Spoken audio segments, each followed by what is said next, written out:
Hello, and good evening to you, TDN listeners, and of course, the audience of This Week in Interview.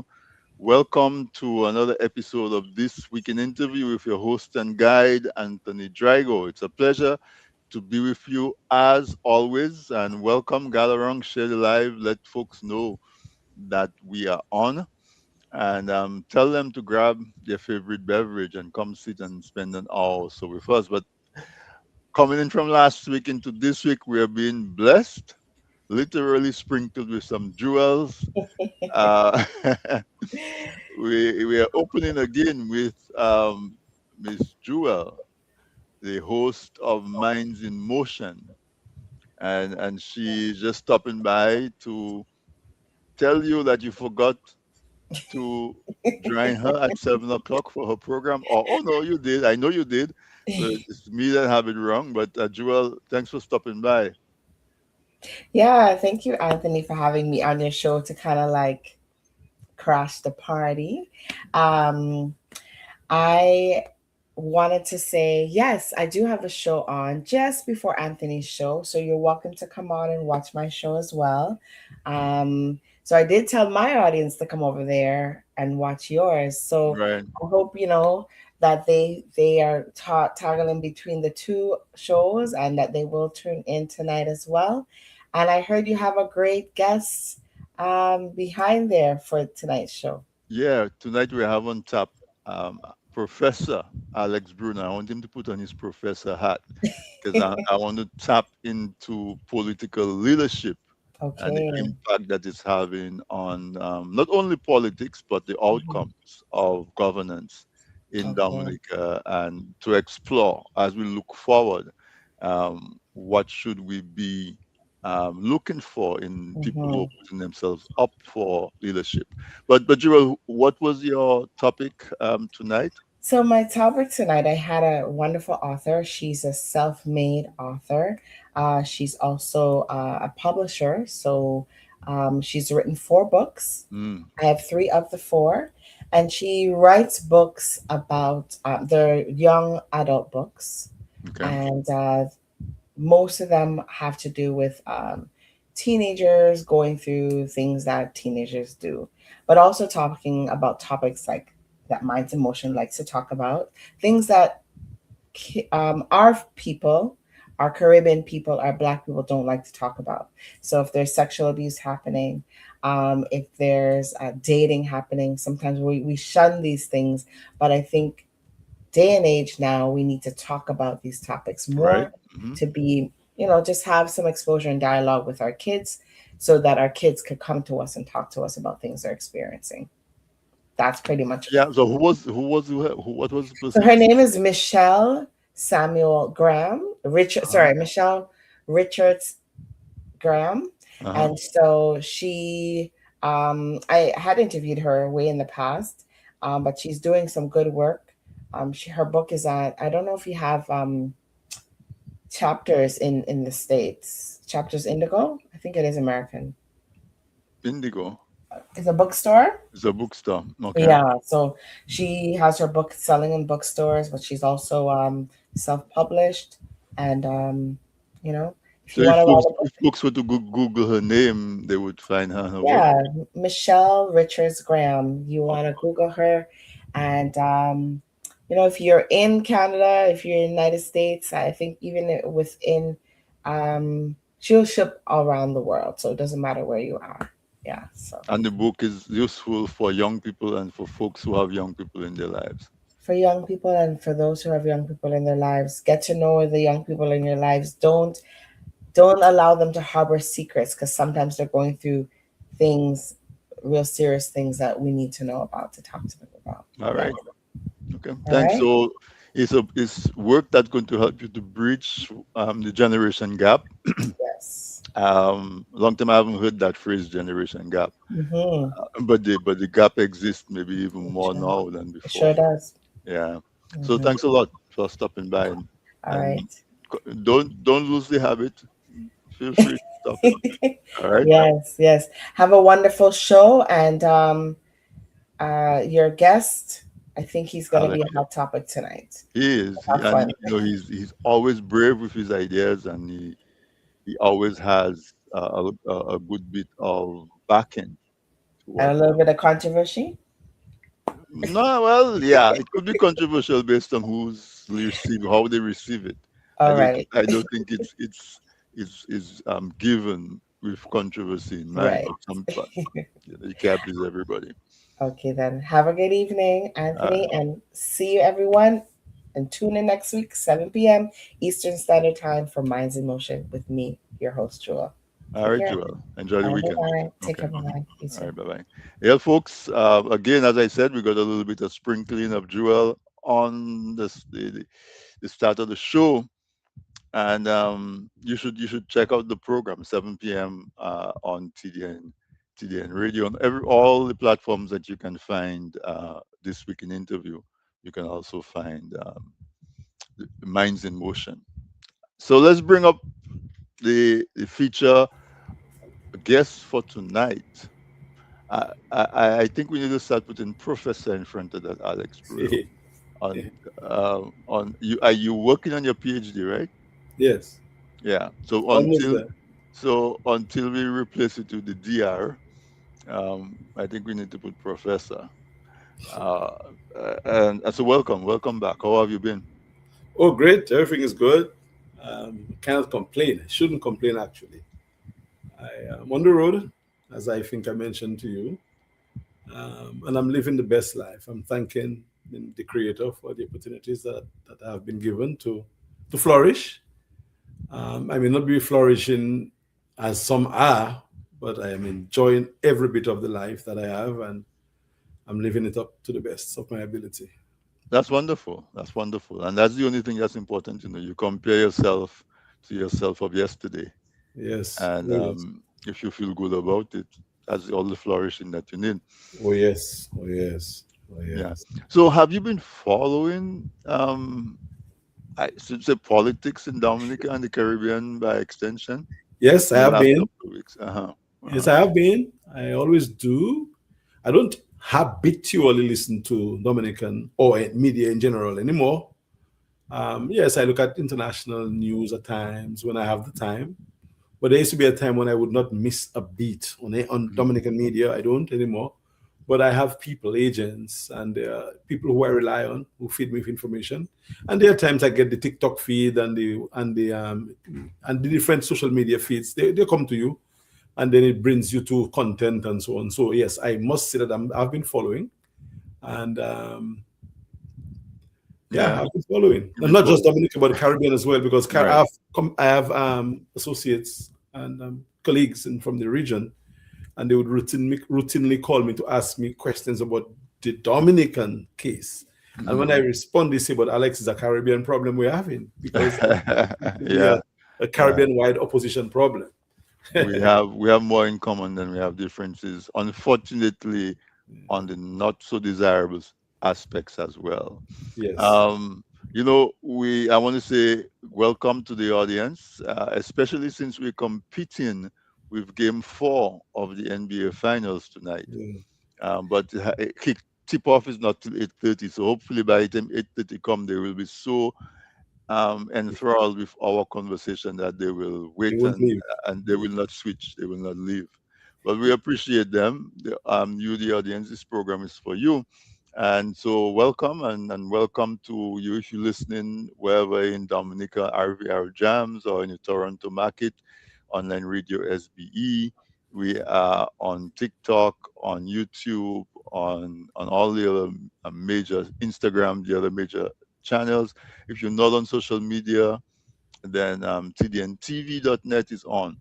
But Alex, we're going to jump right in. There's a lot to talk about. We saw, uh, just to bring folks, just to set sort of like a backdrop against what our discussions will be, we saw what most people interpret to be some sort of disruption in the main. I don't know if the main anymore, but the United Workers Party, which was the long-standing Mhm. formal opposition in Dominica, they're not anymore. They don't have any parliamentarians right now.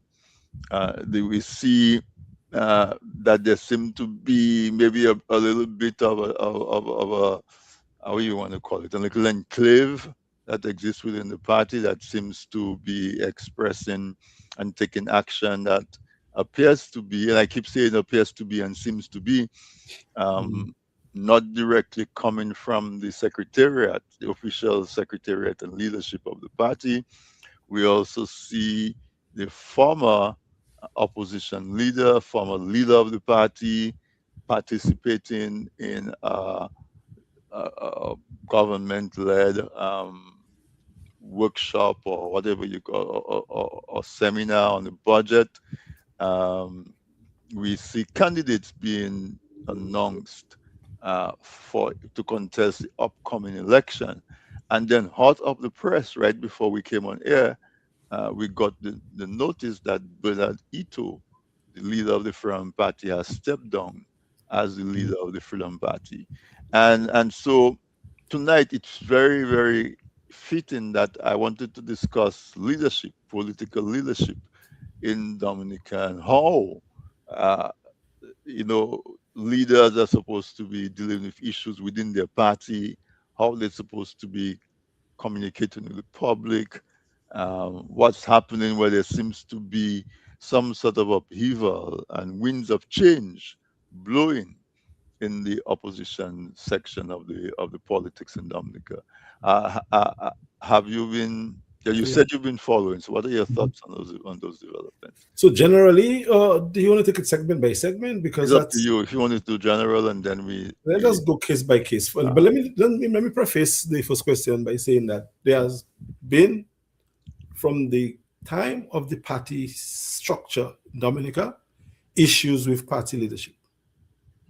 There has always been issues, and I think it's something that we should address, because the first established political party would have been the Dominica Labour Party, mhm. 1955, and 1955 to now, that's about 45 plus 26, 70 71, years, 71 years. 71 years. Yeah. So 71 years of political leadership turmoil.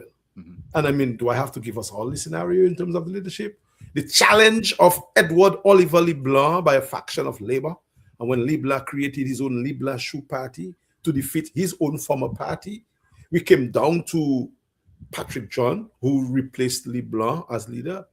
And we saw what happened to Patrick in terms of the infighting from different factions. The bourgeoisie faction in Labour pretty much castigated Patrick and led to his political demise. PJ was taken out of office in an unconstitutional manner. His leadership of the party never took root because of the challenge that he received. And then we come from PJ and we get into this Eugenia Charles.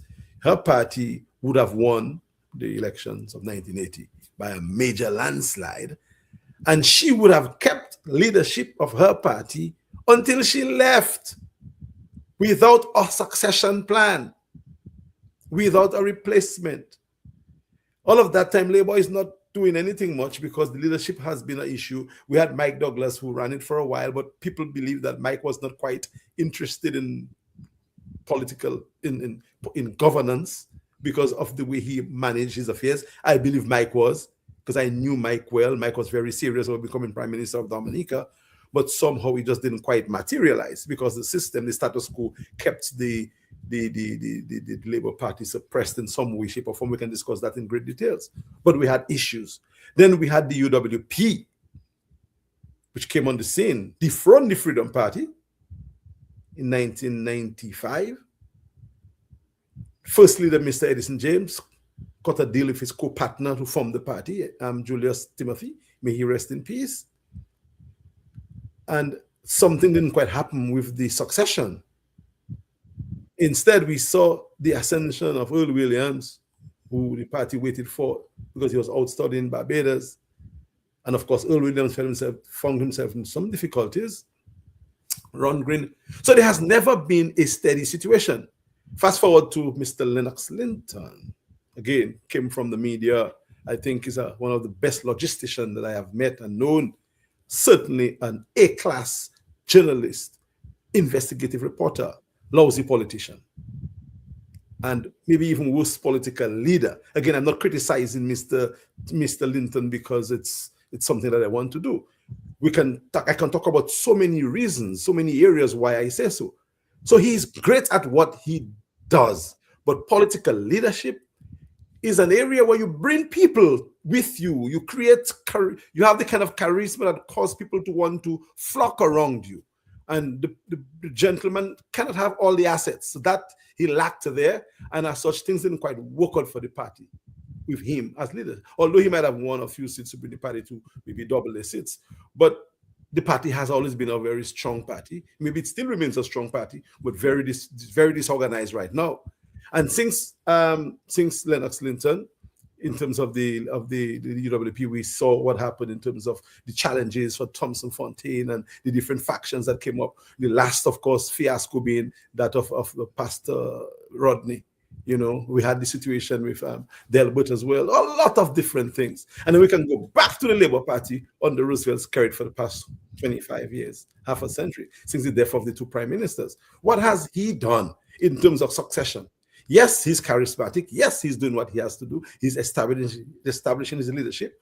But he demits office now, and Labour Party is pretty much defunct because the party is him and he is the party. So I've said all of this, and I didn't spare any punches.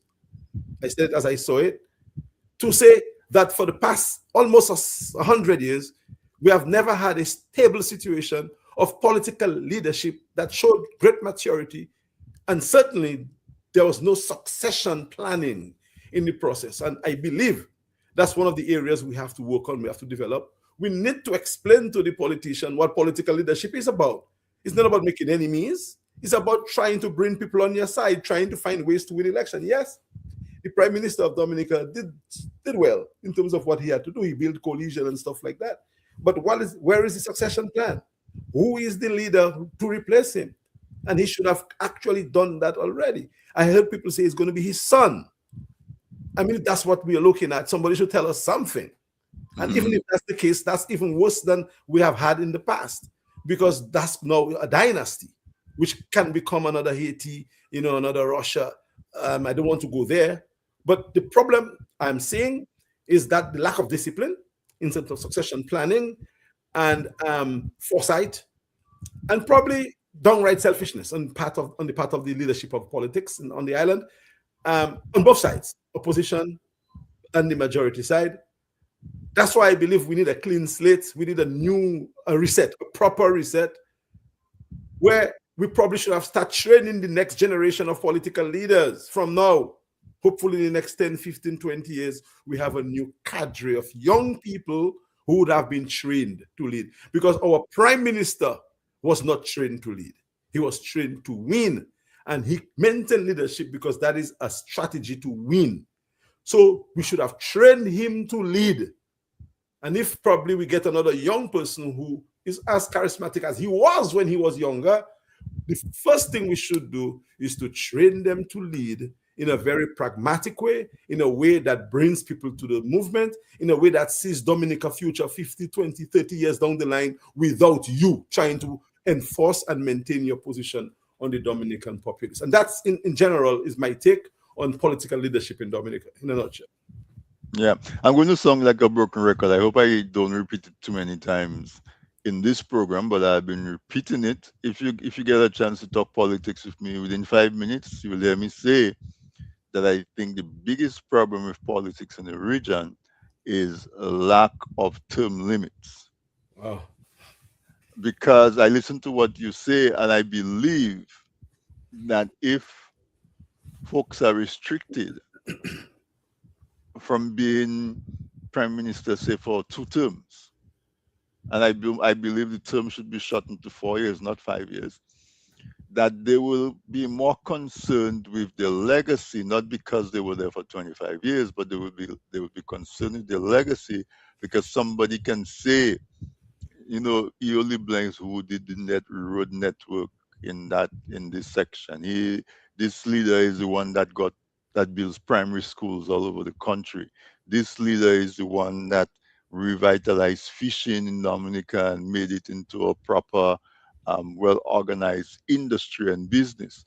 This leader is the one that rescued agriculture from its demise when we lost our preferential treatment with bananas, and we were able to come back. And so folks will be concerned with saying that somebody can point to them and say that they're the ones who did X, Y, and Z, rather than people pointing, well, this man was the prime minister for 26 years, and in that process, he won 6 elections and whatever and whatever. But the results that really affect the populace is not there.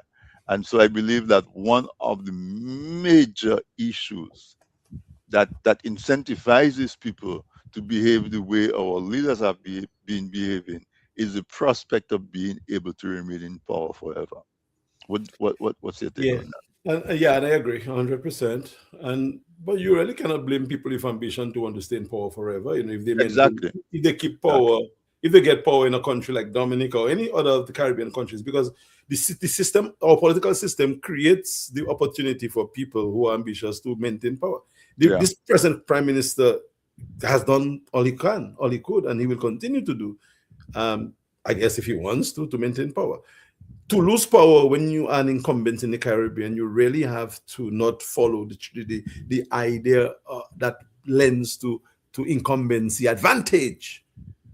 So that is what the brother has been doing. He has been milking it. Of course, he has gone a bit further with it, but he has been milking it. And the system in the Caribbean, given to us by England, creates opportunities for little monarchs to rise in all the Yep. different countries.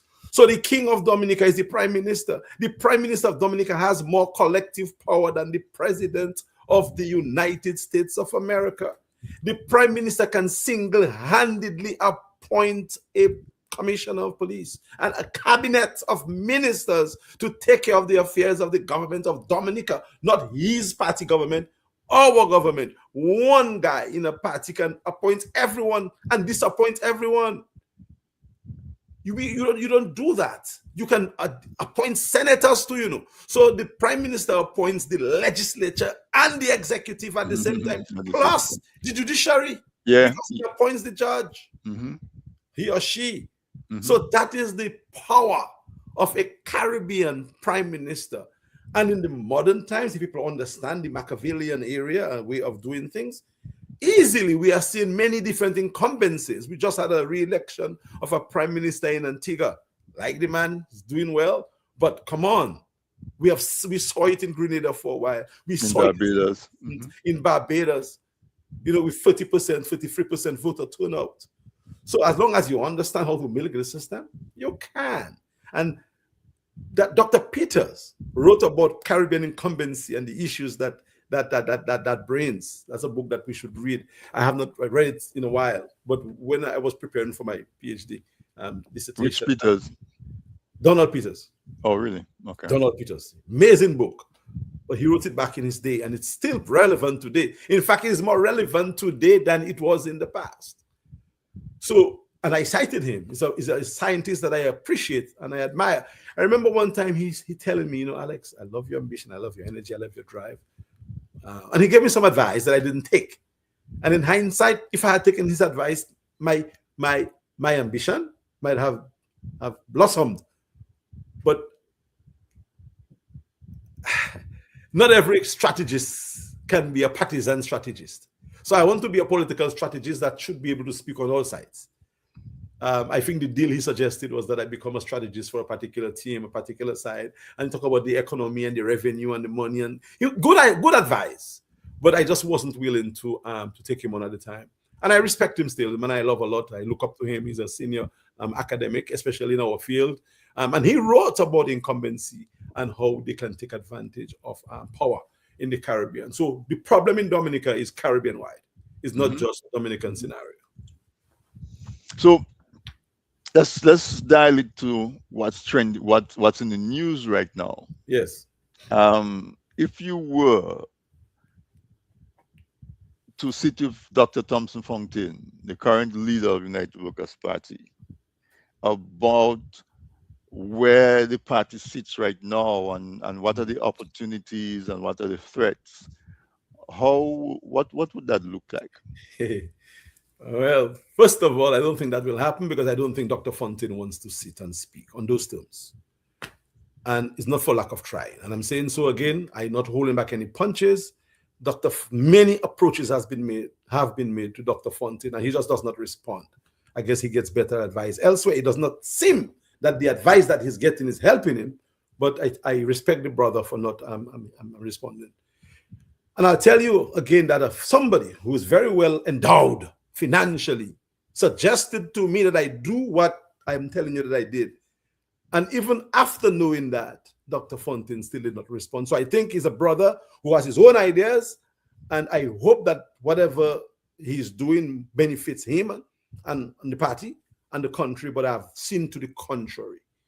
But publicly, as free advice as I can give, if he would engage me today publicly, I would tell him to own the UWP, not own it as his own party, but Own the control leadership. it. Own You are the the office of leader. leader. Yeah. Assert your leadership and put the people who are causing problem in the party in check. Outside. Have And close it. conversation with people who are willing to talk, and those who are not willing to talk, excommunicate them. Say, I am the leader. You can deal with the fallout after. But you stand up because you have the mandate to lead the party. So he has to step up and take the party over and deal with the troublemakers in the party. And he has that advice from many people. But Brother Thompson Fontaine believes that he controls the majority and he controls the power. No, because the people who served in leadership of that party before him still wield influence, maybe more influence than him in that party. Mm-hmm. So it's either he decides to do what he has to do, free advice, or he leave the party alone, because this party is ruining his legacy and his reputation as a very good economist and probably a good leader too. I hope he is. I mean, and he can be, but I don't think he has listened to the best advice. And he certainly, if he had, he would have done something about leadership and putting things in order. You don't have to kick everybody out, but have conversations, and use the power of the leadership of the party to put the party straight. You are now today fighting publicly about candidacy and who is. It's just a mess. And for the party to come out of that, my brother, the party needs an overhaul. They need a revamp. They need a decarbonization, a total rebrand. Until and unless the party does that, the party may struggle in the wilderness of opposition for a very long time. Because the party is a very tinted brand right now. It saddens me to say that. And something has to be done yesterday to totally overhaul the party. Totally. Dramatically. So what would that overhaul, theory talking theory, what would that overhaul look like? Or can look like? Break away from the conventional norm that has kept the party in the opposition. I don't really want to talk about what the party should do, because the party wants to. I don't want to go beyond what I've said I don't want to give them ideas. I'll be happy to work for any party, but the price has to be right at this stage. And I would suggest it. But I think because of my profession and what I do for a living, I don't want to give free advice to the UWP. I'm willing to take a call from Thompson if he calls me tonight. But let me ask you, okay, so Lennox Linton was the leader of the party for 2 decades, about a little more. He was up in the opposition.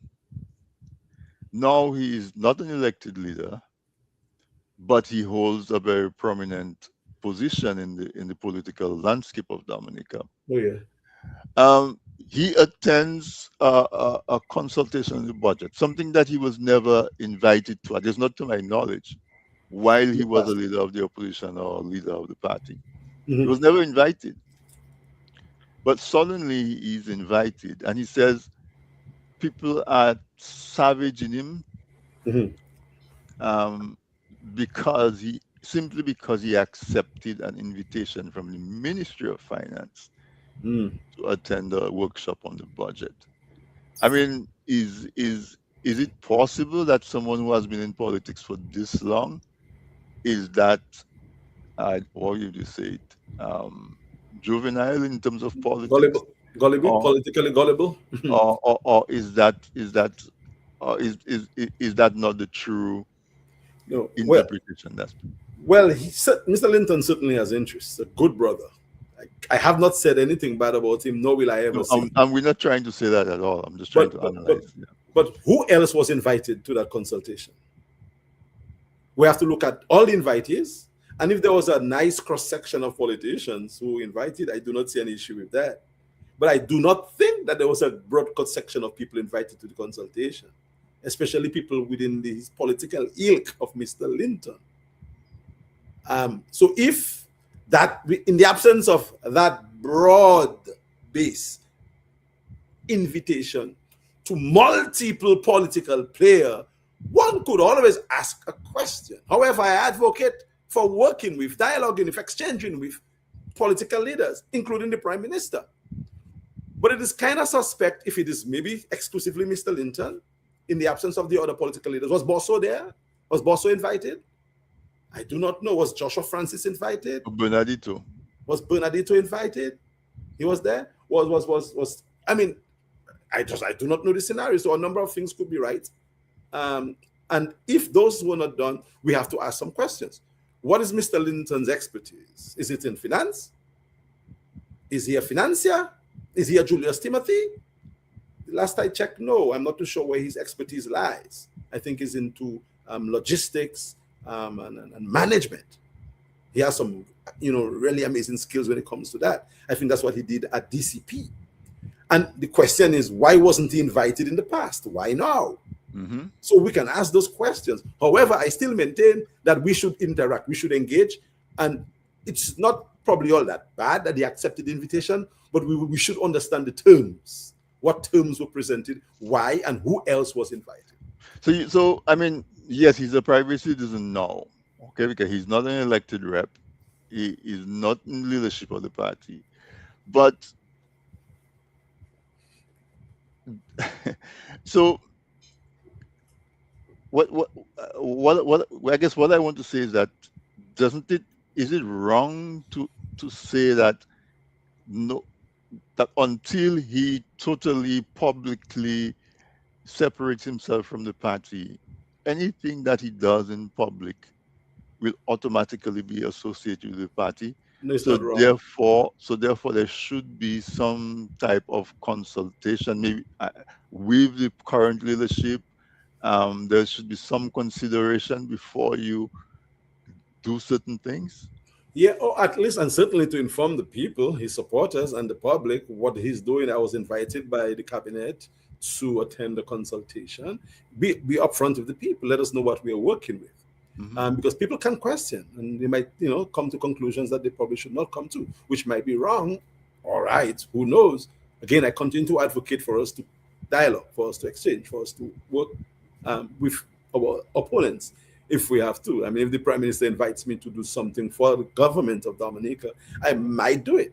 If he invites me in a way that I suspect is going to give leverage to his political ambit, his party, I'm going to probably decline. And I have been invited to serve the party in the past with a lot of money attached to it, and I declined it. But if the Honorable Prime Minister would call me now and say, look, Dominica wants to send a delegation to the United Nations to discuss refugee situation, should you, within your capacity, how much it's going to cost for you to go do that for us? I will most likely take it, as long as I have the time, and go help out my country. But if the Prime Minister tell me come to make a statement or come to be a prop at an event that he's having, I'm going to think about it twice. The Right. other question can be extended to Mr. Linton's brother, Brian Linton. I was told, and I saw that he was appointed to perform a function with the development of a port in Marigot. And the last I checked, I don't think that he is in that ilk, in that area of expertise. Brian Linton, is a financier. He worked at the credit union. He was a manager. He's a very bright guy as well. And one may say, but why is it that of all persons in Marigot and in Dominica is Brian Linton? That's the most suited person for that job. People can ask those questions. And these are fair questions to be asked, especially knowing the boisterousness of both Lintons. Right. So people will ask questions, and the Lintons should not take offense if people do. Rather, they should explain to the people what they're doing on behalf of the people. I believe that both Lintons are honorable people, and they won't do anything nefarious. But if people are asking questions, I mean, you should answer and you should expect them to ask questions, especially knowing your track record and how verbal you have been on certain things. Okay. Next side of that coin. Did you get a chance to read or listen to the statement that was made by Dr. Fontaine? Sort of, kind of, I guess it's in response to Plain- what's going on. And what would you grade? Would you give it an A plus, a D, and if you care to go into why? Well, I'm not going to grade. I'm not going to grade Dr. Why Fontaine. not? I mean, as elementary semantics. No. I mean, you're doing your PhD right now. When you submit something, it doesn't get a grade. Yeah. Okay. But he's not doing a PhD. He's already PhD. So Trying to put you in trouble, Alex. strategically, there's a lot of things I could talk about in terms of his appearance, his dressing, his lighting, camera work, I guess the lack of it thereof, the unscripted nature of his present. A lot of things could be critiqued again, but I'm not here to try to make him No. But I mean something that suggests that some thought. Yeah, but general content of what he said, though reasonable, I think he probably should have waited before he responded. I think he was too abrupt with his response, and I don't think anything. There was no closure. I think the last I saw, there was an olive branch offered to people, whatever it is. Why do you say you think it was too soon? I thought that the party should have responded sooner to the allegations. Well, not to the whole general atmosphere. Oh, that yes, to be a rift and whatever, But the party should not be responding. When you are in responsive mode, you are losing. The party should have been proactive with these things many months ago, years ago. Tony, the party is now responding, damage control, responding, fighting each other, responding, bringing each other down. The party is making a mess of its chances. Over a quarter century, the party has not won an election, and they don't look like they want to win an election. The party supporters are hurting. Our country is hurting because you said that this is the most established opposition party, and that may be true, but the party is not exciting anymore. The membership, they want to win, they want something, and they do not trust the other parties that emerge because they think that their party stands a better chance. But I'm polling Dominica right now, and we'll find out what Dominicans actually think. Are you conducting a poll? Yes. I wanted to talk to you about polling. Let me take a quick break because we've gone past the half hour for a while. Let me take a break. When we come back, we maybe can mention the Freedom Party with the resignation of Bernard Ito. Yeah. And what are the prospects for Dominica in terms of political leadership and shepherding? So folks, stay tuned. We're going to take a fast break, forward from the sponsors. We'll come back to this exciting conversation that I'm having with Professor Alex Bruno on leadership in Dominica.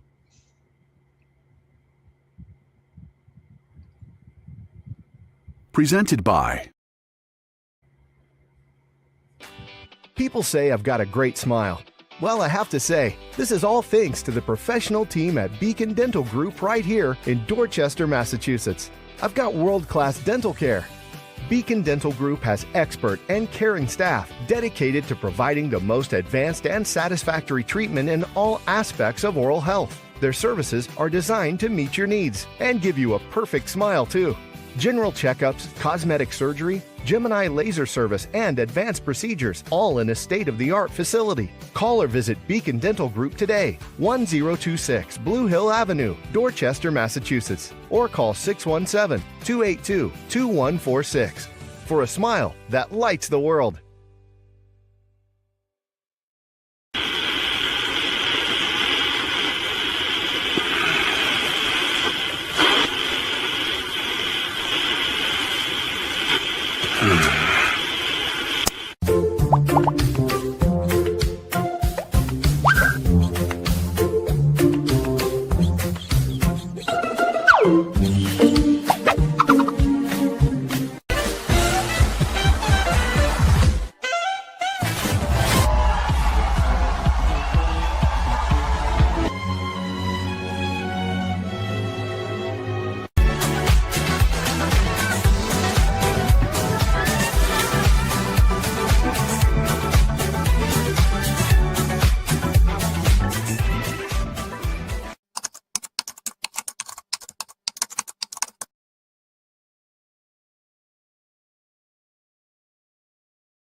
All right, welcome back, folks. Thank you for staying with us through the break. Before I jump back with our guest, Professor Alex Bruno, there are two things I want to talk about. Is one, the month of June is Men's Health Awareness Month. So all you gentlemen, make sure that you make your appointment with your urologist to go do a prostate check, check your kidneys, check your liver while you're at it, and make sure just go to the doctor and do some blood work, find out where you are. Men's health, because men we sometimes get so busy we neglect to do those things. We have to make sure that we do that. Also, I want to encourage you if you haven't done so and you're qualified to vote in Dominica to go through the process and get yourself re-registered. You see, there's a lot of stuff going on politically.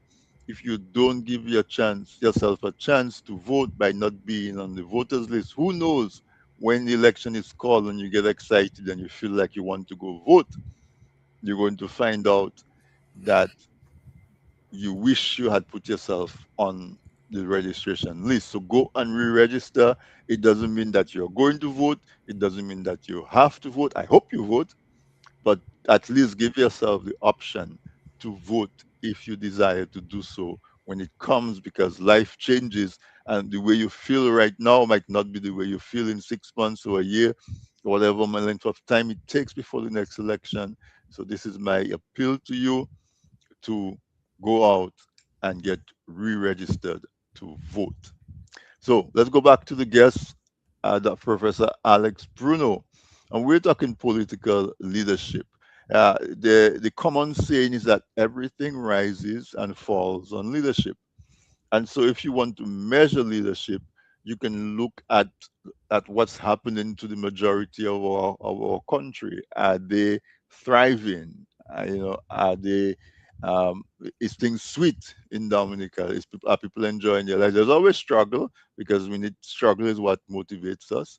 But when you struggle, are you enjoying the fruits of your labor? And if you're not, how does that reflect on the leadership that we've had? And it's pretty easy because we've had the same leadership in Dominica for the last 26 years. So Yeah. it's pretty easy to bring every success and every failure, and if it's a net positive or net negative, to give the kudos or to put the blame at the feet of the incumbent government.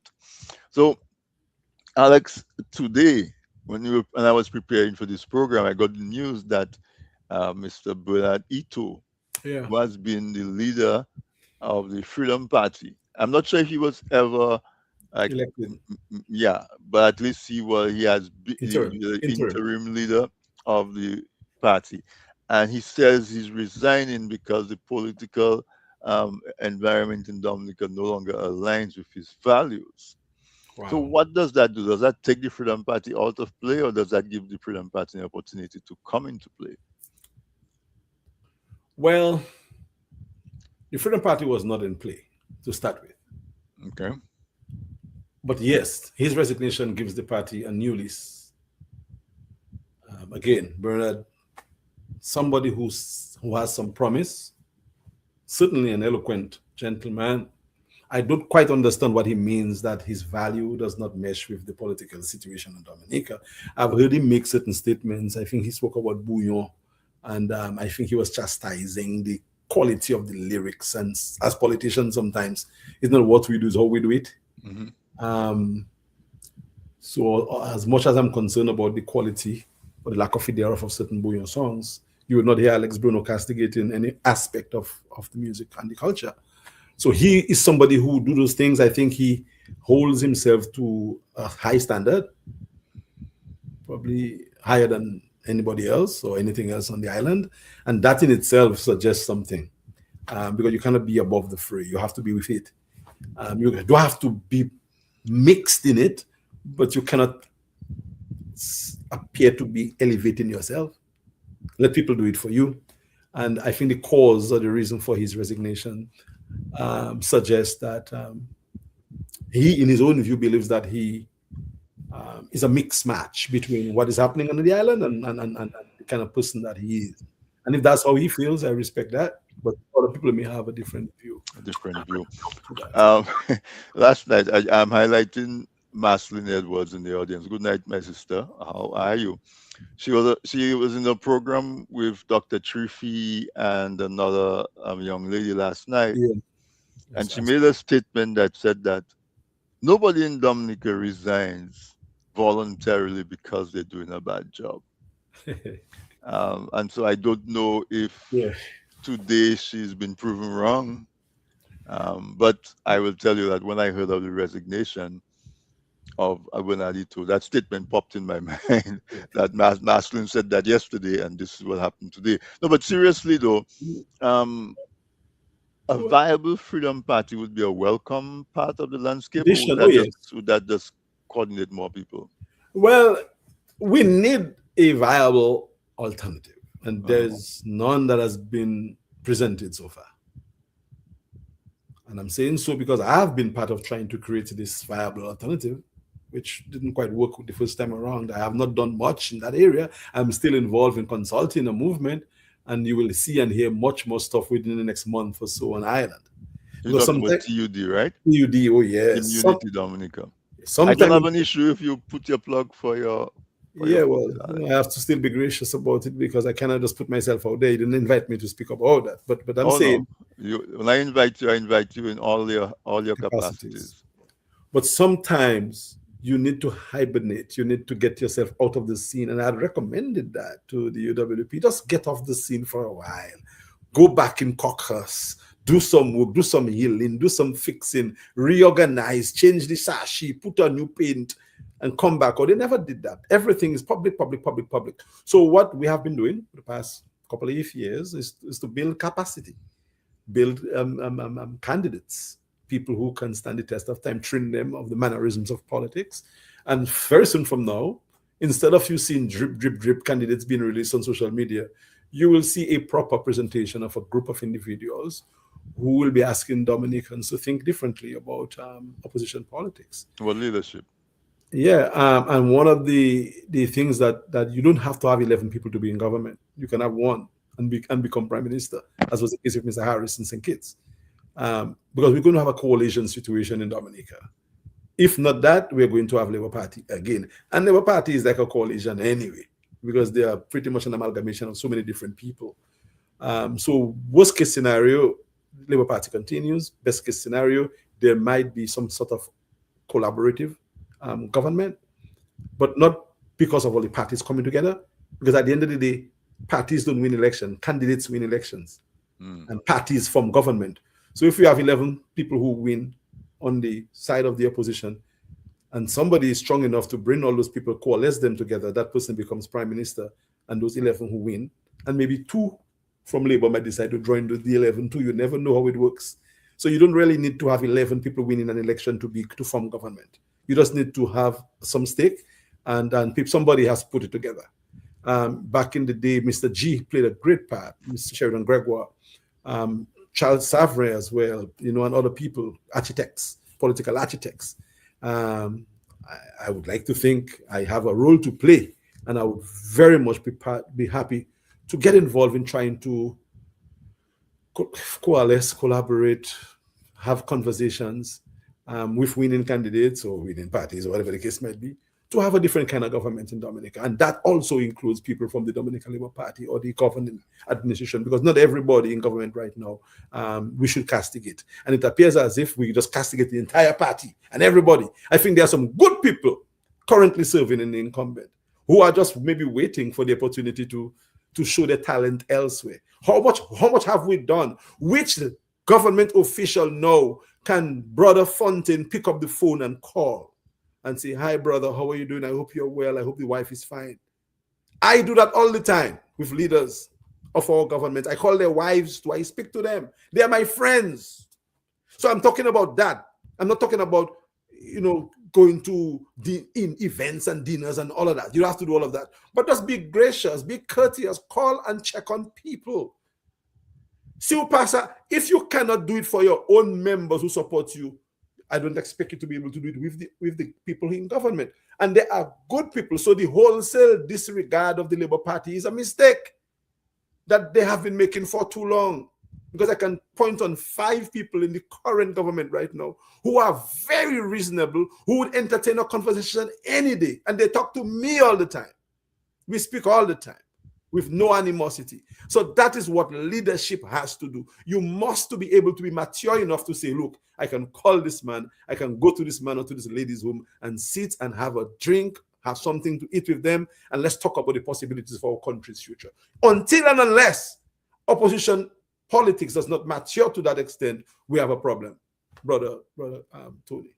Mm-hmm. So yes, you're right.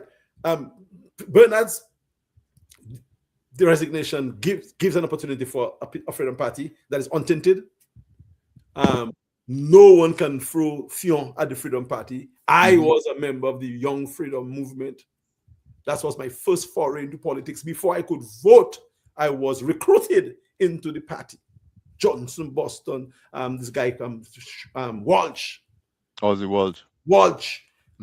Franklin, Zangulu, Moses. These guys groomed the younger guys like me, and we were involved in the movement before I could vote. So I know what freedom was. In 1984-85, the Freedom Party of Dominica was the single most popular and powerful political institution in the Caribbean, and maybe even in the world.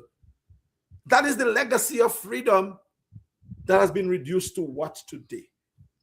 Freedom has not contested an election for how long? So the party does not have, great stakes right now.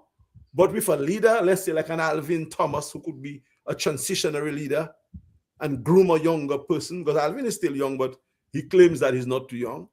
Groom a transitionary person. I want to call names of people now.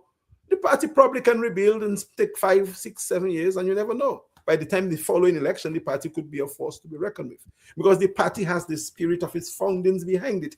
Even if Dame Eugenia did not have a proper succession plan, the party is untainted. The party has a good name. The party is part of the democratic movement of parties in the Caribbean. The party has allies in governments today as we speak in Jamaica. The party has people. The party has a connection in the region. A strong foundation. Very, very solid foundation. So you can use that to rebuild the party. And probably that's what Bernard should have focused on, instead of all the things that he was doing and saying again, I like the brother, but I don't think he understood the strategy that was necessary to build the party. Alvin Thomas says, say it again. And there were a lot of rumblings around him that I never told him about, but I knew what was being said about him. I don't think he was very popular in the party. And I wish him well. I think he has a future in governance or in leadership of our country. So he should not be very quick to dismiss our system as being beneath him, because I think we need people like him, all and sundry, to help us take Dominica to the future. Yeah, so I hear you about the Freedom Party, but again, we come back full circle. Yeah. The Freedom Party has never recovered from the lack of succession planning by Dame Eugenia Charles. No. As a matter of fact, she sabotaged the transition process. And so I don't remember who said it, but it's a quote that stuck with me that said that as a leader, you are not successful until your successor has succeeded. As a leader, you're not successful until your successor has succeeded. And so one of the main functions of a leader is to identify and groom your successor. And you would think that everybody would want that, because sooner or later you want to step away from the hard work and the day-to-day drudgery and be able to be a statesman and enjoy your legacy as a former leader. You shouldn't want to be in there attending meetings and scrapping and fighting until you're 80, 90 years old. Makes no sense. Like, for instance, our Prime Minister. What does he want again? Leave this thing and go to your little Creole fest, go to cricket, do stuff, be in the community, greet people. Why do they want to hold on to power for so long? Become a patron of the 4-H club or something, JCI, and help them to raise funds and to organize to train young people. Be a calypso judge. And go teach children to dance quadrille. Anything, so many things you can do. Walk down the street if you're barefoot, go get your water. I mean, the prime minister cannot walk anywhere in Dominica now without security now. I mean, just give it up. It's enough. I mean, what else do you want? And I've seen again, and it's lack of maturity again and succession planning. Because I've heard this saying, if not the prime minister, who? And if not the prime minister, anybody. And Anybody. to me, that's a condemnation of the quality of leadership. Yeah. So, I mean, and you are right. Succession has been a problem in political leadership in Dominica, not just on one side, on all sides. On all sides. All sides. All sides. And that is where we have to stop the hemorrhaging. That's why TUD has been for the past almost 3 years in the background training the next, I guess, pedigree or the next level of Dominican leadership, political leadership, we hope. I do not know what Dominicans are going to say eventually, but we hope that Dominica take this new set of individuals seriously and give us a chance, at least. You know, I don't think, again, any one party will be able to muster all the seats that you need to win to form government, but there must be some kind of accommodation that can be made. And I'm putting it out there. Because the prime minister has done it and he knows it's very possible. He can lose people as much as he has taken people. You just have to have the right language and the proper approach. And if people are willing to do it right, let's do it right. And let's change the incumbent to a new governing system, to a new governing body, and then we can change all the system. We can do term limits, we can do fixed election dates, and everything else that goes with that. Proper reform, etc., etc., etc. You know, that is what we need. And with all of that, we have to develop a culture of accountability. So that when Alex does his polls, we can have a forum where the results of the polls are examined, and the various fragments, factions, ministries, whatever you want to call them, that are responsible for unfavorable results are called out and given an opportunity to say why they fell short. And those that excel are given kudos and praise for excelling. We have to get out of that mentality where, as an enslaved economy, you don't hold your slave master accountable. You do what he do and you do what he do. You know, but we've been removed from slavery for sufficiently a long enough time. We've been given the opportunity to govern ourselves to where we can now be mature enough to develop accountability. You know, Alex, and what one of the things I think the road to that is to encourage every young person to be part of a formal group. Yeah. Whether it's 4-H club, whether it's Boy Scout, whether it's JCs or Rotary, because within those groups, people learn accountability. And so, go ahead. You can continue. No. So I'm going to say that it's not just this is not just theory and what we can do about it, or wring our hands or and say, ça pour faire property Dominica. I think there are very clear steps that we can take by just looking at our past. When did we perform reasonably? And we performed reasonably when we had a lot of civic organizations. Structure institutions. Yeah. The cadet corps. The Boy Scout was strong. The Girl Guides were strong. When you go in the villages, you have social league. You have Whole Indian Society. Everything was in an organized way. And so people learn. 4-H club, social league. No. Accountability. As a boy in the village, Kalibishi, I was a Cub Scout. And they prepared us for life in the Cub Scout movement. Kakam was my Cub leader. May she rest well. And when we graduated from Cubs, we went into scouting. Right. And we had to do a good turn every day. My baby was my good turn lady that I had to go to empty her pot sham in the sea. And other things that I used to do to make sure that we take care of the older people, a good turn a day. And after scouting, we were prepared now for more militancy. I joined the police service. It was a natural progression because you were disciplined and you know the next step was going to be what it was going to be. I guess politics got into the picture and they took me out of the police.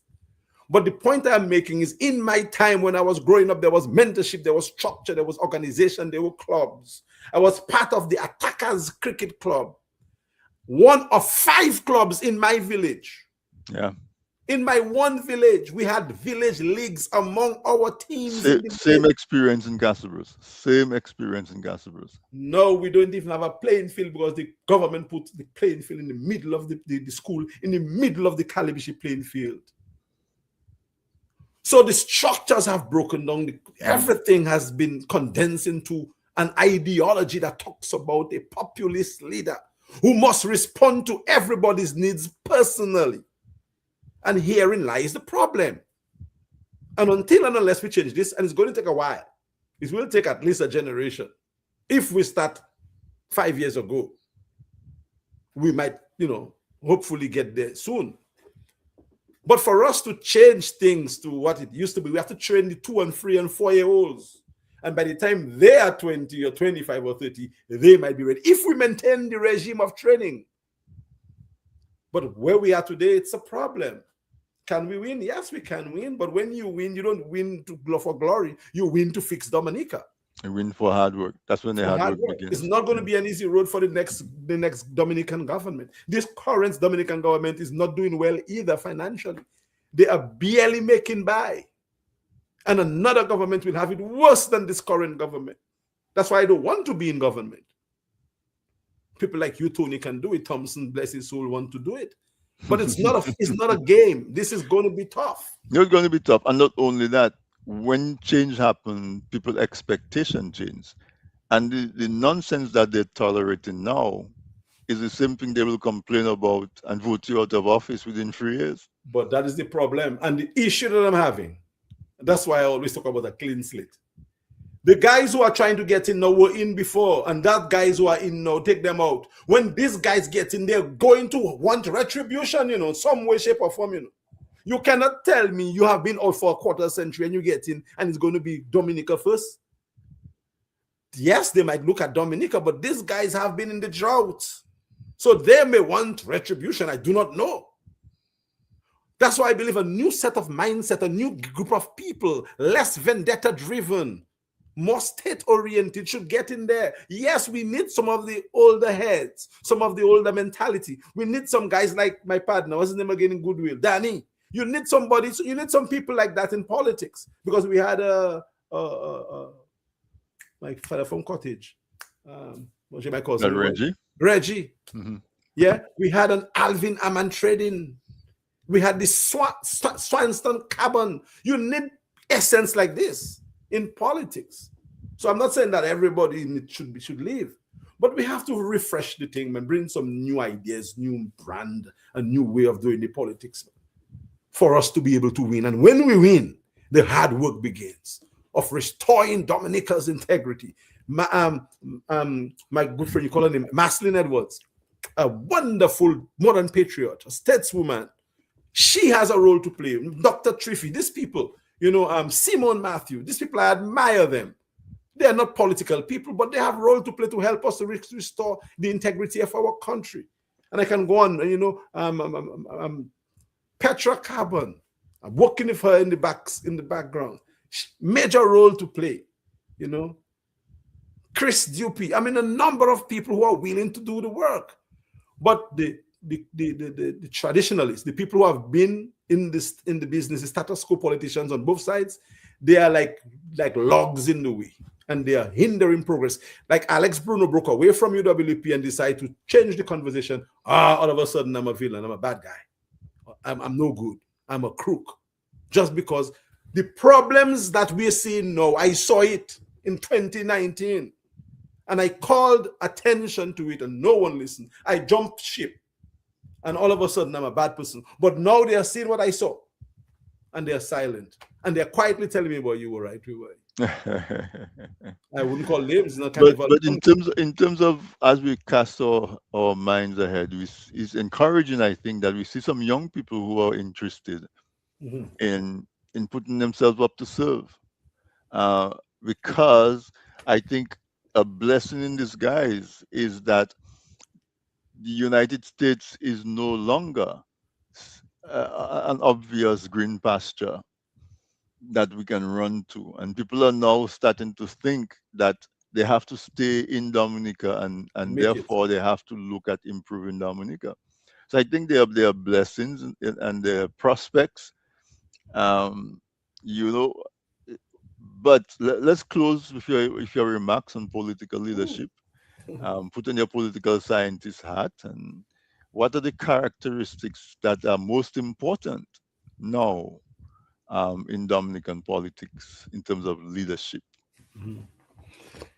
Well, opposition leadership needs the sort of sober mindedness, the capacity to build coalition, mature political experience and futuristic foresight. The opposition political leadership that is needed right now on Ireland need to be someone with the capacity of a Rosie Douglas, the charisma of a Roosevelt Skerritt, the rigidity of a Dame Eugenia Charles, and the stubbornness of a Patrick John, with the flair of an Oliver LeBlanc. So we need a kind of an individual with the qualities that speaks to the strong points of our former leaders. I can talk about Dame Eugenia to an extent in terms of the political integrity, especially from the part of the politics, the neoconservative brand that she brought. You have to give that to her. She brought so a different idea in terms of ideology. So I'm poking at our past leaders, giving them something, and I'm saying that the current person who's going to bail us out from the opposition has to have a little bit of all of these people, the good attributes of all of these people, because all these leaders meant well, including our prime minister. He meant well when he jumped into the ring. He meant well. Or the incumbent? The incumbent. He meant well when he jumped in. Okay. At first. But that quickly changed with the challenge to Pierre Charles. We know about it and the chair and whatever, everything that happened. But he meant well when Rosie went to him and said, hey, comrade. But he realized what could have happened, and he was told what could have happened after Pierre died. And he did what he was told, and the rest is history. So I believe they all meant well at one stage in time, but eventually things turned. So the ideal political leader of an opposition fraternity has to be humble, sober-minded, genuine, charismatic, easily relatable, returning people's calls, showing empathy, understanding politics from the scientific point of view. You cannot go into politics and forget data. If you go there doing that, you're already lost. The Honorable Prime Minister is very successful because he relies on the science. You cannot just say, I know Dominica politics, that's what's going to happen. I will put independent candidates and they will win. No. Measure it, see what works. Get technocrats, get scientists, get strategists involved, have roundtable discussion. So the leader has to be able to do all of that. Which of the leaders know, my dear brother, you see doing this? Or has the capacity to do that? None. In fact, they run away from such counsel because they believe I have the ability. It's my legacy to become. Then they're going to fail because we are not doing it right. So that leader has to draw on the experience and skills on everybody who's willing to assist. That's in the opposition. On the other side of the leadership in the incumbency, the incumbent has to make way. Again, there's no succession, but it is what it is, as they normally say. Make way and allow the people who are in office now to breathe and decide the future of their party and of our country. It cannot be that one leader has to have the mandate to run our country for a quarter century and planning for more. I'm hearing talks of a dynasty in the making, and probably the idea is that the Skerritt leadership legacy continues with his last son. Yeah, I won't put the child name in politics, but I'm hearing these things. I'm not accusing him of doing that, but I'm hearing, and I'm not from opposition, from his supporters telling me that's what's going to happen. Watch and you will see. So I cannot pretend like I did not hear that. I have to say what I think I hear. And that, to me, Tony, is how I see it in terms of political leadership on both sides of the spectrum. I think there is a great void, and somebody has to step up. But To on that note, look at the comment that I highlighted from you from the audience. Viva Mamo Alex, I think you have all these All these truths. traits and You should should. present yourself. We will Okay. follow. All right. No, well, let me tell you again, I like to be transparent and I like to be honest when I speak on the media. I was invited and I was asked to do just that in 2022 when it appeared as if the UWP was going to not contest. I was approached by surrogates and said, look, why don't you do this? What is your legacy? Why don't you? Well, and I was told I'm a professor, that's what I want to do. And they say, well, why can't you become leader of the opposition and then prime minister in 7 years? I didn't pay any mind. I was offered substantial money, substantial amounts of money, not to run for labor, but just to put myself up as somebody interested in seriousness of a country. And what this gentleman who had money, was willing to spend money, said, you, Alex, you are frank, you are gracious, you're qualified, you're skillful, and you have the ability to bring people together. So why don't you do it? We will bankroll you. Go ahead, run, and you will win. I do not know how I was going to win or where I was going to win, but I was told that. Run, you will win, you will be leader of the opposition, and in 5 years, 7 years, you could be Dominica's prime minister with a good financial backing to go with it. Tony, I swear to God and pray to die. That is exactly what I was told by people with money. But I have always said, I am not interested in political governance. I do not want it. I do not see myself doing it. I want to teach. That's what I want to do. And I want to help to put a new government in place. I do not want to be in the government. And I believe if I decide to come and lead, I think I would be fairly successful because I'm strong still. I'm younger than many. I understand the politics, and I think Dominicans would kind of buy into the message. But I'm saying it again, that I have no political aspirations. All I want to see is things happen differently in Dominica. And if there are people who are willing for us to do it together, let us do it together. So far, Thompson, Joshua, et al., they are not interested in working together. And I can say so boldly and publicly. And if they challenge me, I will put information out there to show why I'm saying so. They are not, because somehow they believe that it is they that have the magic bullets, and they alone. And that is where the parties have making a mistake. UWP at this stage still believes that the party singularly can win an election in Dominica. I am polling Dominica again. I am polling again just to be sure.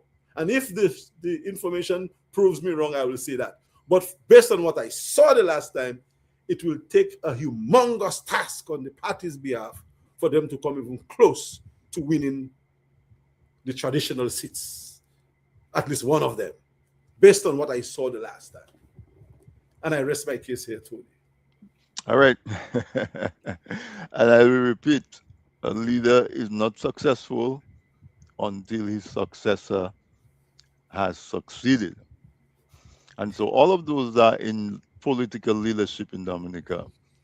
We need to understand that one of your duties is to groom leaders under you. And not necessarily that the prime minister is grooming somebody to be a prime minister.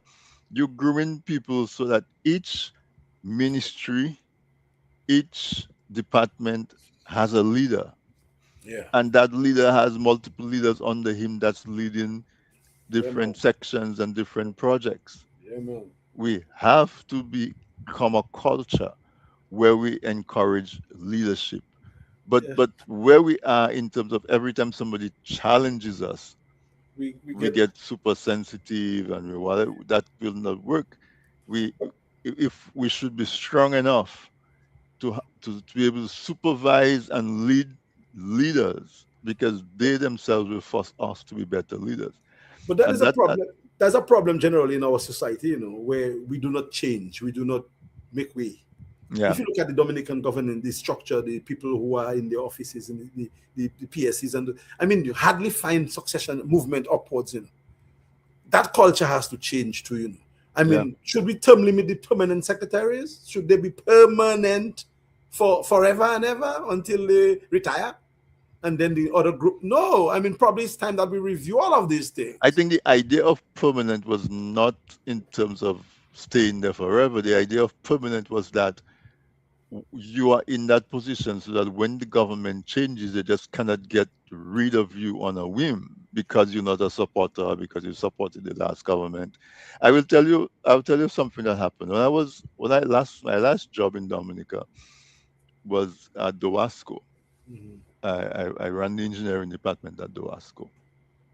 And when the government changed in 2000, Yeah. the current GM, who I thought had done an excellent job, he was what Dowasco needed at that point in time. And he thought that he would survive the transition because Hmm. he had a meeting with the guys and he said, I had a meeting with them, and I explained to them, I showed them all what we were doing. And the former people who were in power from the United Workers' Party, they called him and he said, listen, I cannot give you the information I used to give you because you're no longer. So he thought all of that. And then one day, I was having my weekly meeting with my staff, and the chairman of the board stuck Hmm. his head into my Yeah. boardroom office, and he says, "I am going upstairs to fire your general manager." What? And because that general manager had put some rules in place that were changing the culture at the Wasco, he was not as popular with the staff, Uh-huh. and the staff made they lined up on two sides at the bottom of the stairs to the road outside of the Dowasco compound. And the chairman of the board proceeded to go upstairs and said to the general manager, "You can only take your briefcase What? and leave." Oh, God. And he's walking through that gauntlet with everybody cheering, right? And he could not take the government vehicle. He had to call his wife to come pick him up. So he's standing on the other side of the road on High Street waiting for his wife to pick him up. That's what happens in Dominica. So the idea of a permanent secretary in government was to prevent that from happening. It didn't mean that you became a permanent secretary and you were in that position until you decided to give it up, you know? So there's so much work to do. There is so much work to do in Dominica, Alex. Yeah. To change the culture, to change the rules. It needs all of us. Oh, yeah, man. It needs all of us. And I'm willing to jump in 2 hands and 2 feet and do what's required. But we have to, as you said, be able to come together And able and willing. and be genuine about raising the quality of life for all Dominicans, not just for ourselves and our friends. And those who are in leadership position of their own independent entity should understand this from a broader perspective and do something for our country. I think the idea, the selfish idea and selfish notion of my party, my thing, my movement has not done much for us in the politics or in any part of the Dominican society, and it will not do. We know at the time when Renaissance is necessary. In 1967, Leblanc led a cultural renaissance. Right now, we are benefiting from it today. Bouillon is big today because of Leblanc's cultural renaissance in 1967. See how long ago that was? Hmm. So we need a renaissance. We need a leader to say, I am going to do it. Currently, we don't have anybody who's doing it. Somebody has to do it. And yet, it might sound as if we are just talking, but talking is action. Because if we don't talk, what we're going to do? Can you imagine if I'm not talking at all? I'll stifle, man. Yeah. We have to say stuff. And I'm appealing to my brothers. I'm appealing to my brothers and sisters who are involved in the leadership of politics, especially in their position. Brothers, get serious. The unity talk, I don't even use it anymore because I was using that a lot. It was a bad word. Now it is a good word. So you guys can have the word. I leave it for you. We can talk about real unity or maybe collaboration. So let me see what you're saying right now. But it's time, and it's not just for me. I don't want anything because of me. I want something because of the future, because of our country, my children and my grandchildren. This is our country, and your children and your grandchildren. So the petty selfishness, the sectoral nature of the politics in the opposition, in particular, the dog eat dog in fighting. I mean, this is just a laughing shame. And it's time we do something about it, brothers and sisters. Let's work it out. People like Gebu and Afi, these people used to be speaking. These people don't speak anymore. You want me to go silent? You want others to go silent? That's what we want. You know, Trevor used to speak. Jerry Brisbane, Dr. Severin. People used to speak. People just stopped speaking because you talk in vain. You falke pete, and people don't listen. So eventually, I'll become a Libyan, and retreat to my own comfort, But until such time, I will talk. And the politicians on both sides have to get serious. We are offering our expertise almost for free before. Right now, nothing free for me now. If you want me, let's talk. But I was willing to work for gratis for country. And now I'm still saying, right now, Tony, we are more selfishly inclined in the politics of the opposition than we ever were. How are we going to win? Again, I'm not looking for me. I'm not asking for me to win. I have a profession, thank God, that I work for. And I hope, I'll be able to keep for the rest of my life. I should be able to. So I'm not relying on that for survival. But what about the children? What about the generation that's coming up that losing hope? Exactly. They're playing games with people's lives. I see so many comments there. I've not read them, but Tony, I don't know, but you have a popular program. Yeah. I hope I'm not getting blows on those comments, man. No. People are supporting you. But are not support, but supporting your views. This is the kind of politics many of us want: less division, less games, less party loyalty at all costs. We want leaders who put Dominica first, people who are genuine, balanced, and focused on serving the country and its people. That's the leadership our generation is looking for. That's Amma Thomas. Amma Brilliant, Thomas. Beautiful young lady. Strong lady, right? Doesn't put water in her mouth to say what she we has. had a little banter, but Amma is amazing. But she comes from a really Dominica first and genuinely so place. Yeah. And not only on the development of Dominica, but on the health aspect as well. Man. Yeah. But let's wrap it up. Let's release them. It's 9:24. I see Maslin and Dr. Triffy is starting something, and it's usually live on Maslin's page. Very, very conversation between the ladies, serious conversation that takes on serious issues. So there's a lot of avenues. I don't know if it's a weekly thing. Marcin, maybe you can put it in the chat. Alvin Thomas says that Amma is his daughter. You know what they say, success has many fathers. Yeah? Yes. So Amma, that's a credit to you. You're a success. Everybody, even Alvin claiming you as his daughter. But it's Thomas. Thomas says probably true. When we are led by women, we are well led. And because women just have a particular innate gift to organize and to lead. Mm-hmm. I mean, we have had bad leaders too, women leaders, but in great parts, women, somehow Dr. Triffy can probably qualify that. But there is something about, I guess, the woman that gives them a third eye view of compassion, of empathy. I'm looking for the term emotional intelligence that I think some of the guys we miss. We don't lack it, but we miss it sometimes. So I think the quality of a woman, I cannot speak for that because I am not, but Dr. Triffy probably could articulate this more eloquently than I am. That when that comes together very nicely, it is well done. So I'm happy with what she's doing. I'm hoping that more women do so. I'm hoping that women get involved in the politics. And it will be good if a woman emerges as the overall political leader of the opposition. I think that would make a great difference. Somebody like Dr. Triffy certainly would be the answer to many people's question if she decides. Marcelin will put them straight, huh? On that note, so look out for the notifications for Dr. Triffy and Marcelin. They do it well. Yeah. I've watched 2 of the broadcasts so far, and it's really not entertaining in a jokey kind of way, but really in depth, but in a light and engaging sort of way. So, Alex, thank you so much. I really appreciate you as always coming on. We've been doing this for 6 months now because we started in January, right? Wow. Yeah, All yeah, right. yeah, Well, that's good. I mean, if it's yeah. working, let's keep it. If you, as much as you invite me, I'll keep You're sharing. invited every month, once a month at least. Yeah, you know. Again, just before I end, I hope no one feels aggrieved by my statements. I speak passionately about our country because we're at some serious crossroads right now. We are really eyeing a precipice and a narrow bend. So we have to decide what we're going to do. Take the bend, move, Yeah. or go to the precipice. I Don't think take a step. Don't take a step forward in the precipice.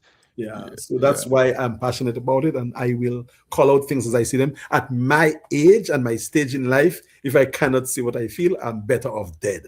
And I do not want to die. I'm not more, so I will say it as it is. If I As they offend say in you, Dominica, you don't want to touffe. no man. If I offend you, I'm sorry. I didn't mean to, but I'm going to call it as it is. It's time that we do that. It's time that we do that. This politically correct recipe, me way of whispering things because you're afraid of victimization. Pala, victimize me if you want, but I'm going to speak out and fight for my country, and the history will record me as having done so. And that's what I live and die by. That's a good place to leave it. So thank you so much again, and audience. Thanks for staying with us. We went 90 minutes pretty much, but it's necessary. You know, what we want is to have those robust conversation that can educate us and not and get our thinking about the possibilities, possibility thinking. As last week I had Annie Edwards on, and she was presenting a 20-year plan for the village of Marigot in terms of putting herself up for service and for leadership. She respected the people enough to put forward a 20-year plan. And whether she's successful in her bid to run or not, that's the standard to which we want to raise all the politics in Dominica. So the leaders know they cannot just wash their feet and come. You have to come and you have to tell us why you think you should be our representative, why you think you want to serve us as a leader. So kudos. There's a shake-up going on. We're excited to see what's going to happen with the Freedom Party with the departure of Bernardito. We're excited to see what the United Workers Party is going to evolve as it goes through that chasm. We see UPP under Joshua is being very exuberant. As a matter of fact, I'm thinking that next week we will have Loftus on. He's part of the UPP. I don't know if Joshua will make it as well. It would be nice if both of them come. Give them the opportunity to present to you why they think they should be given the opportunity to be part of leadership in politics in Dominica. That is what we're about. Giving the microphone to people, let them say what their intentions are, and then we can engage them. You know. Okay, so folks, I'm going to leave it there. Remember, if you have not re-registered, go ahead and get your confirmation done so that you can be on the voters list in Dominica. And men, go and get your prostate check. Go and do your exam. The ladies, encourage them to go because the month of June is Men's Health Awareness Month. All right. So good night, folks. Thanks to the team in the background, Sam and Ella, for helping us keep this program as interesting as it is. And of course, thank you to my guest, Professor Alex Bruno. Good night, everyone.